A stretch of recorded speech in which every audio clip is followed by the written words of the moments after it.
প্রথম দাবি, প্রধানমন্ত্রী শেখ হাসিনাকে ছাত্র নাগরিক হত্যার দায় নিয়ে জাতির কাছে প্রকাশ্য ক্ষমা চাইতে হবে।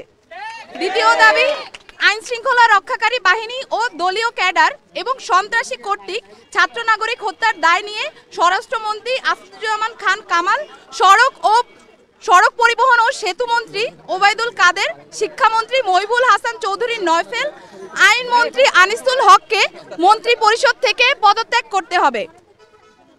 ইন্টারনেট শাটডাউন করে দেশে ডিজিটাল ক্র্যাকডাউন করায় তথ্য প্রতিমন্ত্রী জুনায়েদ আহমেদ পলককে পদত্যাগ করতে হবে।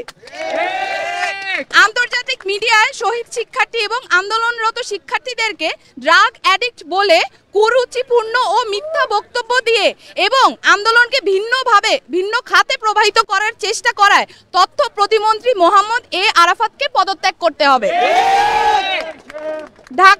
দাবি নাম্বার 3, ঢাকা সহ যত জায়গায় ছাত্র নাগরিক শহীদ হয়েছে সেখানকার ডিআইজি, পুলিশ কমিশনার ও পুলিশ সুপারদের চাকরি থেকে বরখাস্ত করতে হবে।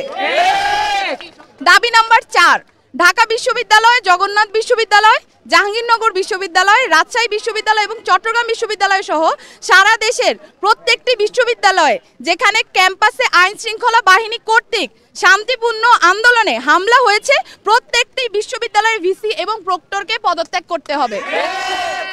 দাবি নাম্বার 5, যে পুলিশ, বিজিবি, র্যাব ও সেনা সদস্যরা শিক্ষার্থীদের ওপর গুলি করেছে, ছাত্রলীগ, যুবলীগ সহ যে সকল সন্ত্রাসীরা শিক্ষার্থীদের ওপর নৃশংস হামলা পরিচালনা করেছে এবং যে সকল নির্বাহী ম্যাজিস্ট্রেট, পুলিশ ও সেনা কর্মকর্তাদেরকে নিরস্ত্র ছাত্র নাগরিকদের ওপর গুলি করার নির্দেশ দিয়েছে তাদেরকে আটক করে হত্যা মামলা দায়ের করতে হবে ও দ্রুততম সময়ের মধ্যে গ্রেফতার করতে হবে।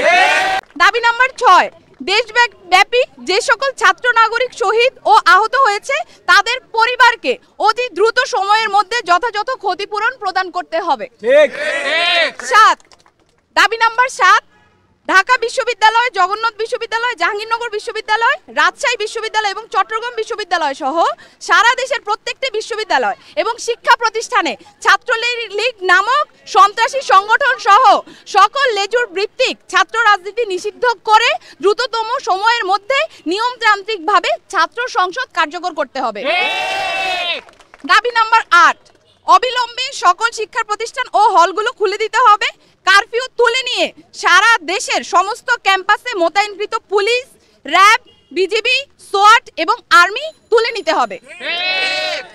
দাবি নাম্বার 9, বৈষম্য বিরোধী ছাত্র আন্দোলনের সাথে সম্পৃক্ত শিক্ষার্থীদের একাডেমিক ও প্রশাসনিক কোনো ধরনের হয়রানি করা হবে না এই মর্মে অঙ্গীকার করতে হবে।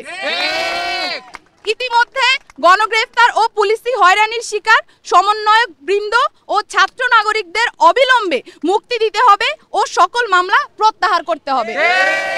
এই ছিল আমাদের 9 দফা দাবি এবং এই 9 দফা দাবিকে সামনে রেখে আমরা আমাদের আন্দোলন পরিচালনা করছি এবং আজকেও আমাদের যে কর্মসূচি সেই কর্মসূচি থেকে আমরা বলতে চাই অবিলম্বে অতি দ্রুত আমাদের যেই 9 দফা দাবি সেটা মেনে নিতে হবে।